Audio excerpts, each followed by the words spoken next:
అరుణాచలంలోకి వెళ్ళడానికి ఒకటే, పరమేశ్వర నాకేం తెలియదు, నాకున్నవన్నీ పాపాలే, నిన్ను నమ్ముకుని వస్తున్నాను, నువ్వే నన్ను అరుణాచల ప్రవేశం చేయించు అని అడిగినటువంటి వారికి అరుణాచల ప్రవేశం చేయిస్తారు తప్ప, అహంకృతితో కొంచెం డాంబికంగా బయలుదేరితే అరుణాచలంలోకి వెళ్ళరు అని.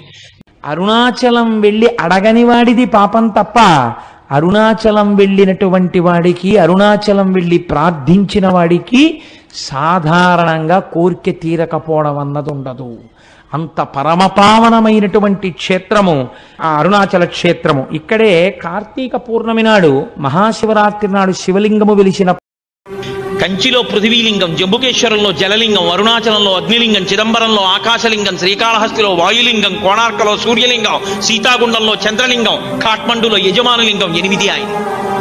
కాబట్టి సూర్యుడిని చూస్తావా శివుడే, చంద్రుడిని చూస్తావా శివుడే, భూమిని చూస్తావా శివుడే, అగ్నిని చూస్తావా శివుడే, వాయువా శివుడే, ఏది చూడు శివుడే, ఆకాశమా శివుడే, శివుడు కానిదేది. కాబట్టి ఆ భావనతో నువ్వు చూడగలిగితే లోపల చూసి సంతోషించవచ్చు. బయట చూడాలనుకుంటున్నావా, ఆలయంలోకి వెళ్ళి శివమూర్తిని చూసి నమస్కారం చేయొచ్చు. నువ్వు ఎలా పూజ చేద్దామన్నా అలా నీకు దొరికేటటువంటి వాడు.